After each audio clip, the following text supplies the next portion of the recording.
Today we will discuss about hydrological cycle. Hydrological cycle is a conceptual model that describes the storage and movement of water between biosphere, atmosphere, lithosphere and hydrosphere.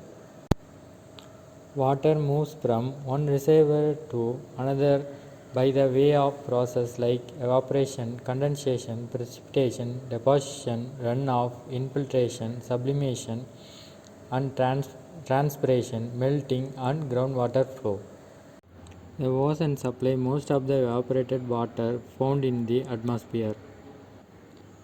The nature recycles of the earth water supply through a process known as the water cycle or hydrological cycle. The cycle operates continuously and receives energy from the sun.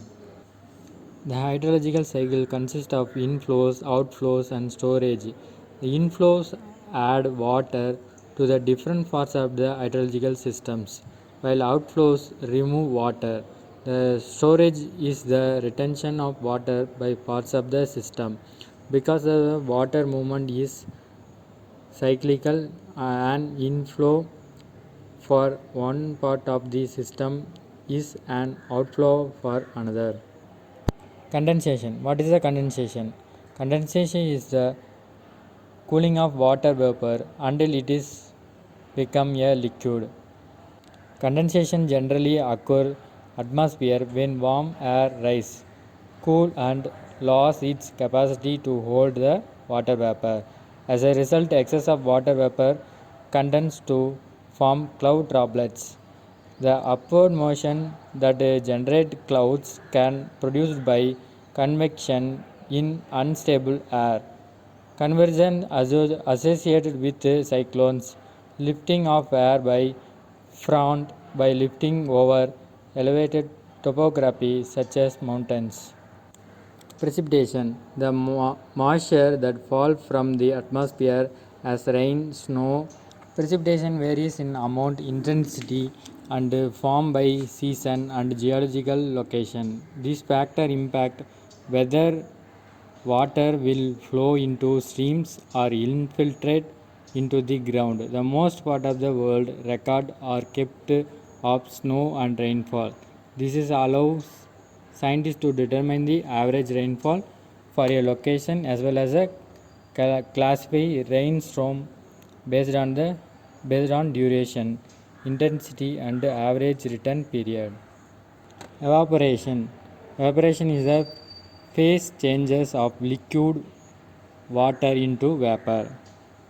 Evaporation is an important means of transferring energy between the surface and the air above. The energy used to evaporated water is called latent energy. The latent energy is locked up in the water molecule when water undergoes the phase changes from liquid to gas. 88% of water entering the atmosphere originate from ocean between 60 degree north and 60 degree south latitude. Evapotranspiration. Evapotranspiration is a combined net effect of evaporation and transpiration.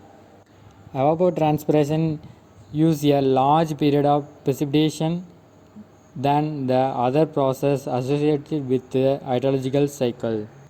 Evaporation is a process of returning moisture to the atmosphere. Water on any surface, especially the surface of ponds, streams, rivers, lakes, and oceans, is warmed by the sun heat until it reaches the point at which water turns into the vapor gaseous form. The water vapor then rises into the atmosphere.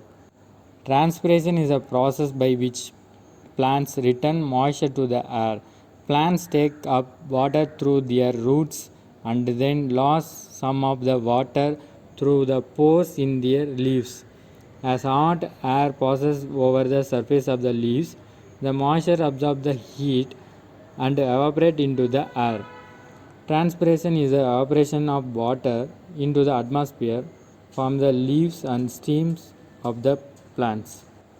Plants absorb soil water through their roots and this water can originate from deep in the soil. Transpiration accounts for approximately 10% of the water evaporating water. What is infiltration? Infiltration is the entry of water into the soil surface. Infiltration consists of source of water that sustain the growth of vegetation and helps to sustain the groundwater supply to wells, springs, and streams.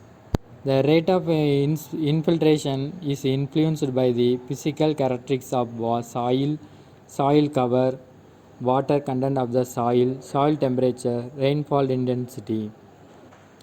The terms of infiltration and percolation are often used interchangeably. This is all about the hydrological cycle. Thank you.